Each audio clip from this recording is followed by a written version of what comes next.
Welcome to Diabetes Day by Day, the American Diabetes Association's official podcast. Today is the kickoff of National Hispanic Heritage Month, and we, as a part of that, celebrate Hispanic culture and also consider how all cultures can be embraced while living with diabetes and the challenges that compose.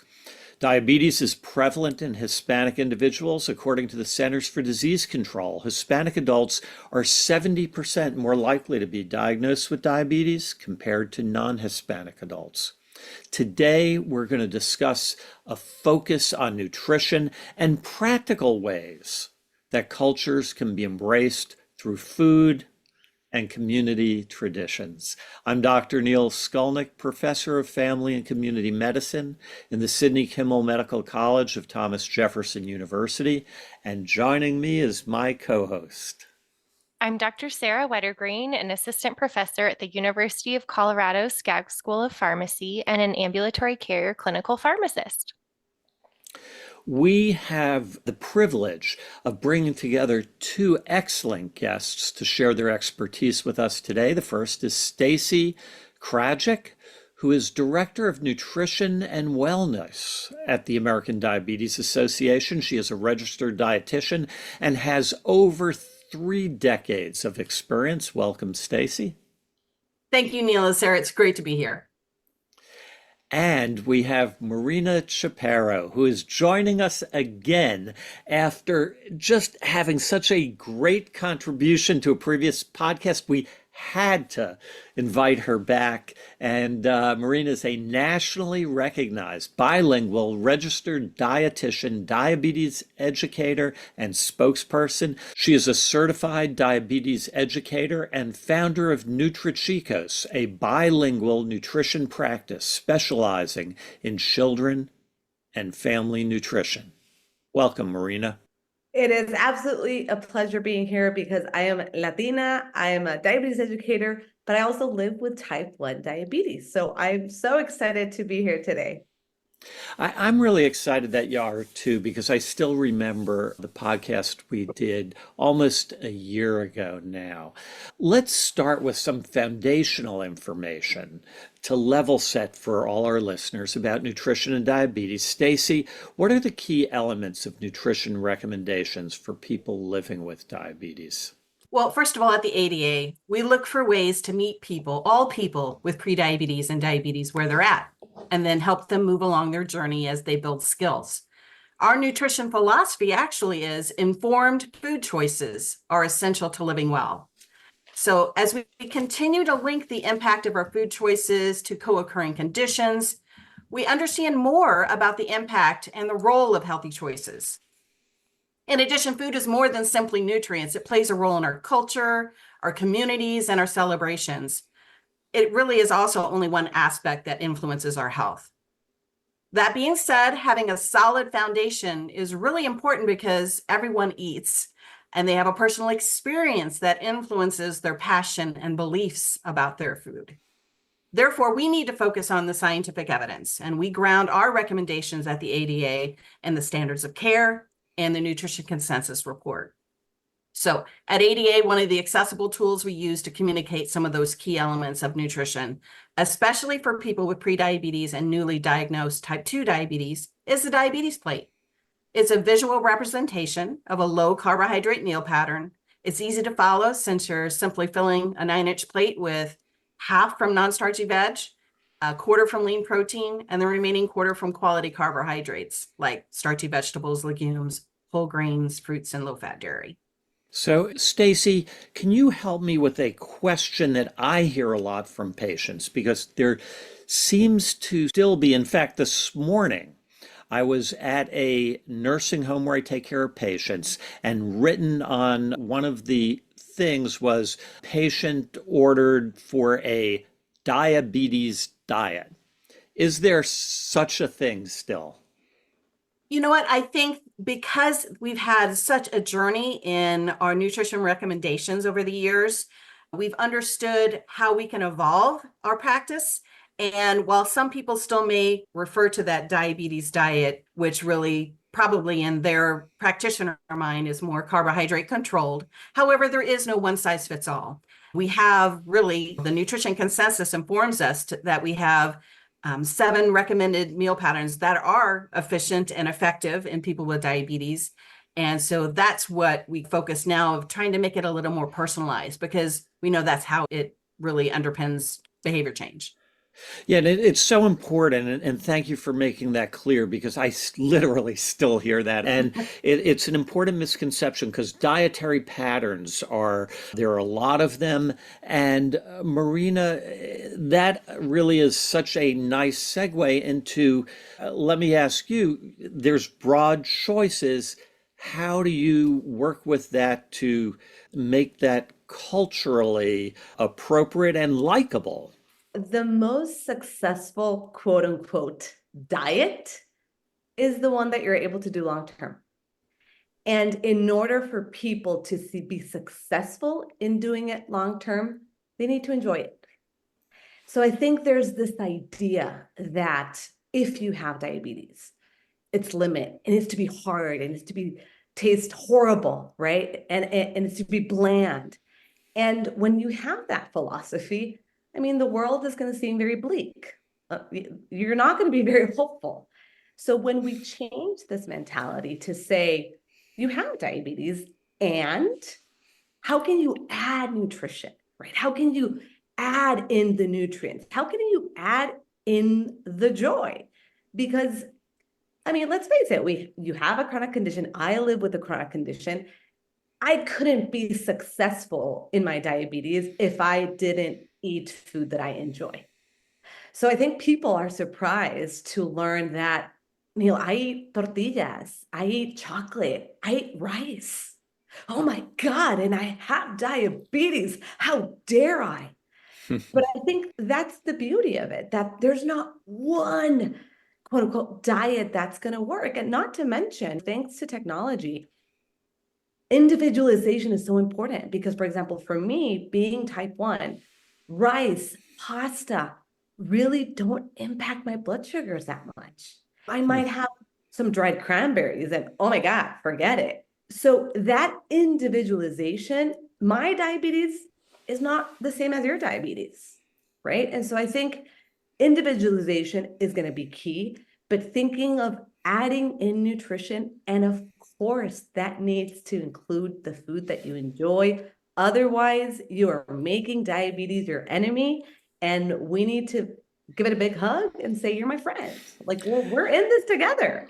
Marina, those are such good points. I just want to follow up on your point about personalization because I've been impressed as we've used CGM more and we've talked about continuous glucose monitoring at other points during our podcast, that we're all different in how we handle sugar, just like we're all different in so many ways. And that technology allows us to say, let me take what I would like and let's see how it works. And like so many things, some of that will likely work well for us and we can decide how much of that food.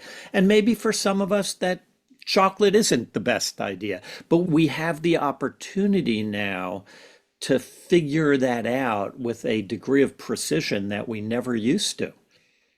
And that's just mind-blowing, right? That we're able to say and see in real time what happens to your blood sugar. And I think I'll add in, it's not just the what, right? It's not just have that chocolate, but it's also the how.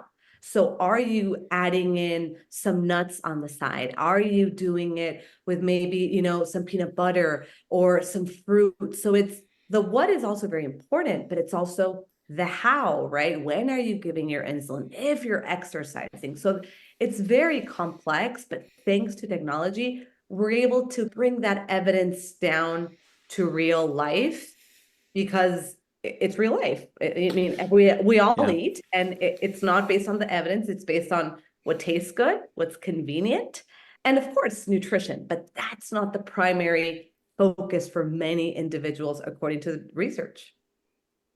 I think that's such an important consideration. And when we think about this conversation, we're blending both of these right now, but we're really thinking about how someone with type 1 diabetes might approach nutrition in a certain way, thinking about carb counting and insulin dosing adjustments, and then also thinking about someone with type 2 diabetes or living with type 2 who may or may not be using insulin and may or may not have that technology access or may not be using insulin for their medication therapy and how we adjust that. So, in both of these pieces, there are so many different considerations in so many ways that you can individualize your eating pattern to fuse things like the My Diabetes plate with things like your cultural foods.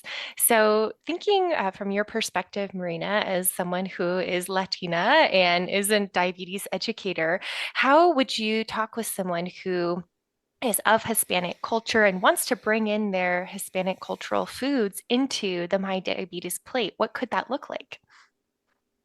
So I think again, it's the how you do it, right? So it's thinking of that abundance mentality. It's, can you have that tortilla? Absolutely, right? Have that tortilla. Is it going to be 5 different tortillas? Probably not, right? And what if we add some veggies, right? Does it have to be the kale and the broccoli? No, right? Because many Hispanics might not even know the kale and the broccoli, right? And that's when the cultural humility comes into play and saying, I'm curious, right? So what types of vegetables do you tend to eat? What types of recipes do you enjoy having? Right. So, oh, I love having some nopales with some tomato and avocado.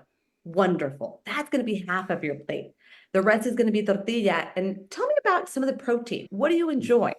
And so I love what Stacey said because the My Plate is just such a visually simple way of teaching people how to eat. And then we can integrate the culture, the flavor, right? The non-boredom and individualize it to foods that they are realistic. Because I think there's nothing more frustrating than you give these recommendations as a provider thinking, you did them a favor. And in reality, they don't know how to cook them. They've never seen them in their life. And so that applicability, that real life is missing. And so when we're maybe a little bit more curious, more, tell me more, right? So what do you eat out of these foods? Or teach me something. And that's when we can integrate, lots of veggies in Hispanic culture. It's not just the enchiladas or the rice and the beans. There's so much more diversity. But we can absolutely fit in some veggies, some protein, and some fruit, and some grains. And there you go. Super simple.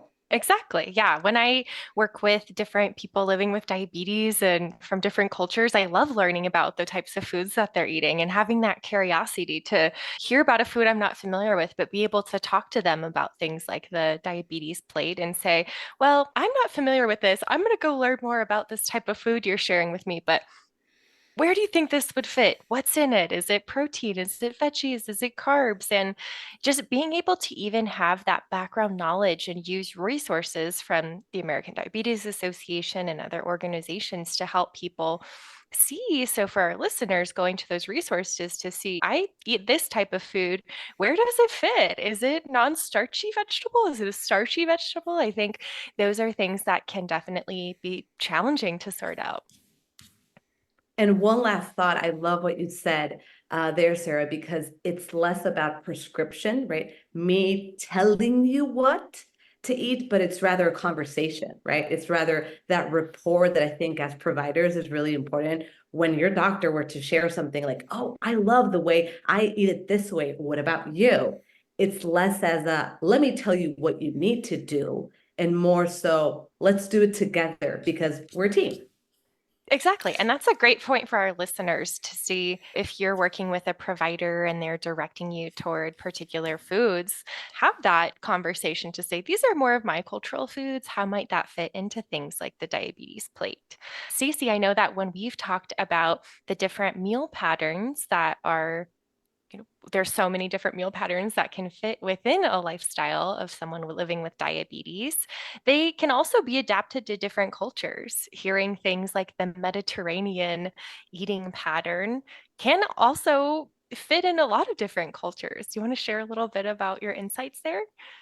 Sure. And what I want to tag off of what Marina said is I love how she not only brings the energy, but also is really giving clear kind of strategies as we, as practitioners, are working with our patients and clients. That it comes back to our philosophy, really, is informed food choices are essential to living well, because the more we know about what we are eating, whether that is through the lens of our culture, through the lens of accessibility, what's going on in our environment, all of those things play a role. And so I think from when we say, yes, the Mediterranean style diet meal pattern is one that shows it is evidence-based, that it helps support the health goals of people with diabetes. I think it's from a perspective of what are the kinds of foods that are in that style that can be interpreted for a particular culture. So whether somebody is eating from a different region of the US or around the world, I think there's our strategies that they can take, like Marina said, their own culture and their own food ways and be able to interpret that. And that's why, again, I love the diabetes plate for that perspective, because it is, you look at a plate, half of it should come from non-starchy vegetables, and whatever that is from your culture, then that's what you do. And the same way for the lean protein and the carbohydrate that you have, that you love from your culture. Because again, you're still enjoying it. It's just a smaller portion. It was interesting this morning, Marina. I was browsing through your Instagram posts, and one of the things that came through that I thought was beautiful and is so informative is that when it comes to food, it's actually not just about ourselves, but it's about our family. And you had one post of one of your children, I think, sitting at a picnic table at the beach, eating a culturally appropriate food. And your post said, "Doesn't it feel great when you see your child eating the things that you grew up with?" And that just so resonated with me, and I'm sure it will with all of our listeners, that when we understand that we can have diabetes and have appropriate food choices within the cultural heritage that we love, it's not just ourself that benefits, but our whole family shares in that culture. Do you want to say anything about that idea? I mean, and Stacey said it initially, and a very important phrase that I have in Nutrichicos is food is not just nutrition. Food is culture, food is family, and food is love. So I think it's changing a little the narrative and bringing it down to diabetes. I can tell you that living with type 1, and especially in my 15 plus years of practice, seeing kids mostly with type 1, or family is such an integrated part, 80% of success in the world of diabetes, especially for kiddos, is family, is due to family. Because the kid doesn't just have diabetes, it's the family. And I would even say the same for adults in a different scenario, but family is key. But I think it could be a double-edged sword, and I'll give you examples. When I was diagnosed with type 1, my family, I come from a big family, and when we'd have Thanksgiving, even though we were in Mexico, we would still have Thanksgiving. And all my family would bring in these like low sugar angel cakes, which I hated. They were just horrible. And they didn't understand that I could eat sugar. So I was like, and I felt obliged in years past, and they didn't understand. And so one day I just said, hey, like, I have a pump, I have an insulin pump, I take insulin. So actually, if I count my carbohydrates, I'm able to eat lots of different varieties of food. So I don't have to eat this like angel cake that's hideous. I can actually eat a cookie. And they just all looked at me like, huh. So oftentimes I think for adults, we need to advocate for ourselves. We need to educate others because they do want to be involved, but they just sometimes don't know how. So whether they come to the visits, right? I think that's huge. Whether sometimes it's, hey, could we do this differently? Because actually this affects my blood sugars, right? So some families may be more proactive and accepting, others might not, but family is such a critical component in the Latino culture. And just going back to what you said, for me, that's how I approach my eating with my kids, right? It's It's not just about the nutrition, right? It's not just about the calcium. It's sitting down at a family dinner. It's seeing them enjoy that taco. That's what it was. It was a taco by the beach. And I was just like, wow, you can enjoy it with so much pleasure and without feeling bad or shameful. And I think that's just beautiful. And I love hearing that, and your family members were coming in and trying to bring different foods to support you. What a great way for them to try to give that support. Asking how they could give that might have been another way to have provided that, but how nice that they wanted to support that. I think depending on the scenario too, it might be different in different family cultures. Maybe not a lack of support, but misunderstanding in different ways. Where if I think of my own family experiences with eating, sometimes it could be if you're not eating as much in quantity, is it offensive to someone? Or how can I turn down grandma's special recipe? And I can imagine in Hispanic culture, there might be some of that too with the close knit family of some of the cultural foods that might be higher in carbohydrate, not wanting to provide offense, or you want to celebrate with your family, but bringing that in a mindful way. And so, Marina, I'm curious how you might recommend people in those more challenging scenarios, I guess, to say, how do they handle that conversation? We gotta love family, but sometimes family could be tough, right? The Yeah. family is tough. So I think going back to Stacey's point, it's all about education, right? And sometimes you might be able to influence that scenario, and other times you might not. So I think being open and also being willing to educate them from a place of love will definitely go a long way, right? So saying, I can have this, but I can't have it as much. These are some other things that I can have. And right, maybe giving other recipes of vegetables or non-starchy, lower carbohydrate foods. So it's not, sometimes it's just having those conversations that I think we just don't take them for granted. And we're like, we don't want to give any offense to grandma or to the tia. And we don't talk. We don't say anything. But they do want to be involved. And sometimes that simple conversation of, I love having your cake. I love having this, but actually I can only have a little bit more. Do you mind if I bring maybe this type of dish to the next family meal? Right. So even asking their permission, or even saying, depending on the scenario, saying, these are other things or other dishes that I would love for you to maybe have. Is that something they're willing to do? And if not, then either you bring it, again, depending if it's a family dinner, depending What's on the scenario? Yeah. scenario. But I think sometimes we just assume that we're going to hurt their feelings, and it's having that open conversation, but it has to come from a place of you understand, you're knowledgeable.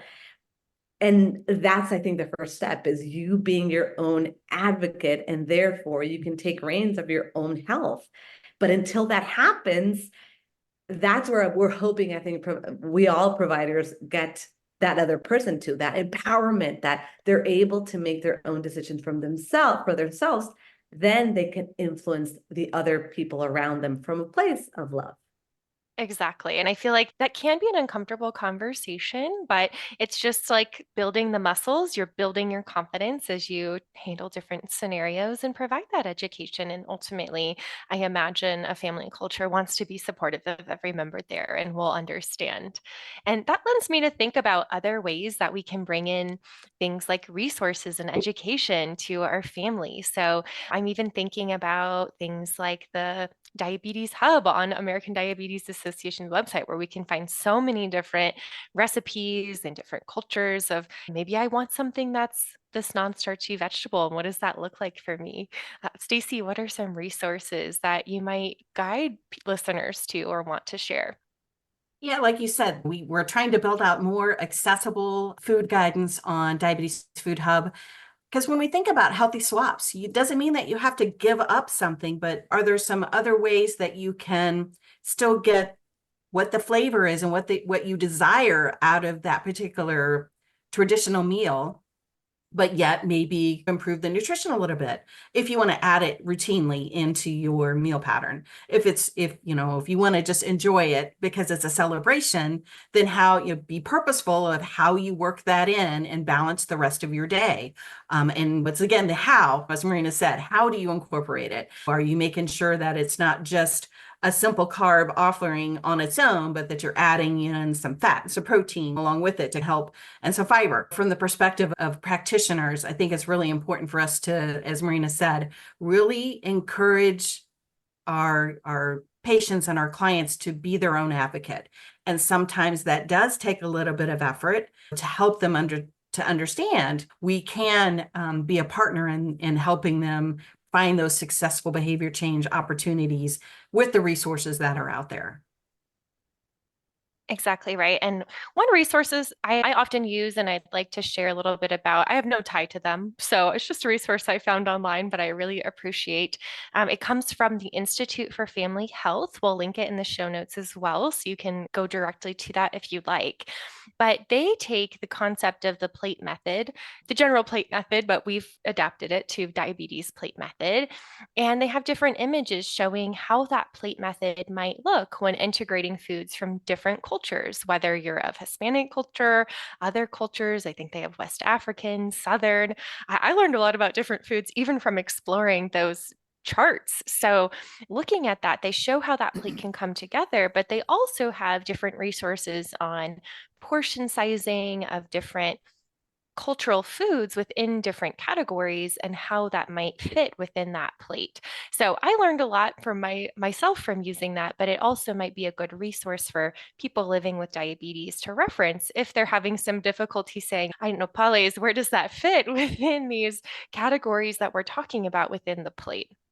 So that's one I like to share. Marina, I wonder if there are any other resources you might recommend or direct listeners to.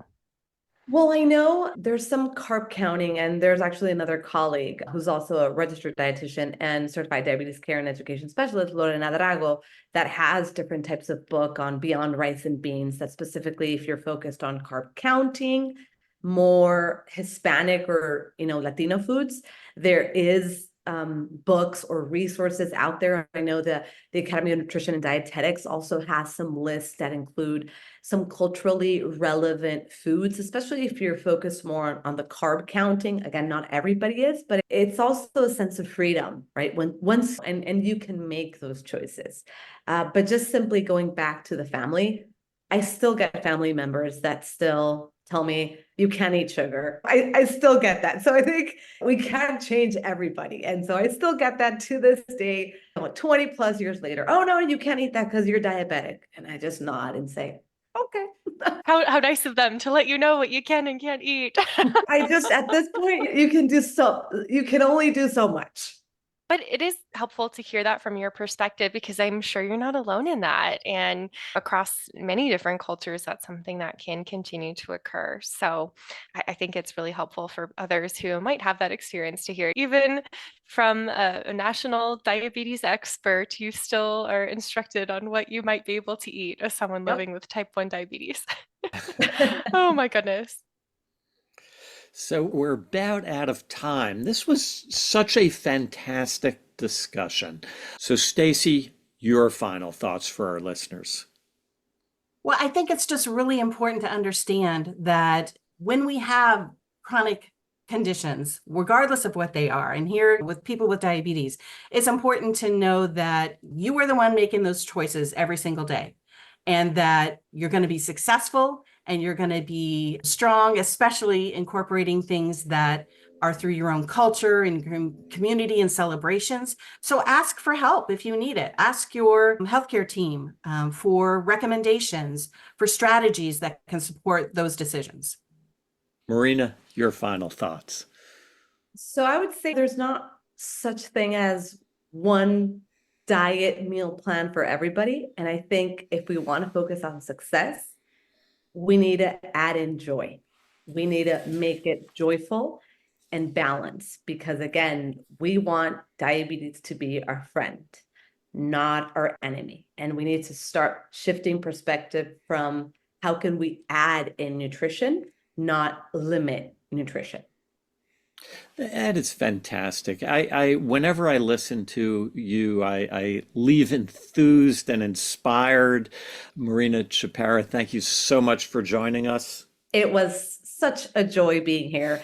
And that's what we're all about. We're all about adding more joy, adding nutrition, adding balance, and yes, sometimes a sense of humor. That's great. Stacey, thank you Yes, so much. thanks so much, Neil, Sarah, Marina. I was thrilled to be a part of this conversation. Very energizing as well. Sarah, as always, it is a pleasure co-hosting this with you. I know that I've learned a lot, and the high points for me were changing the narrative.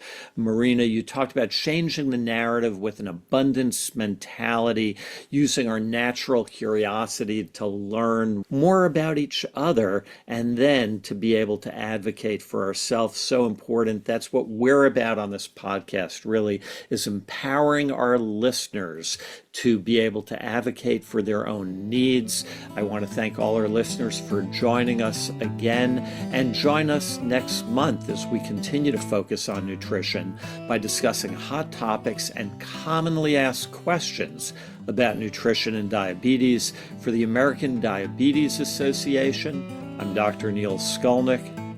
Thanks for listening.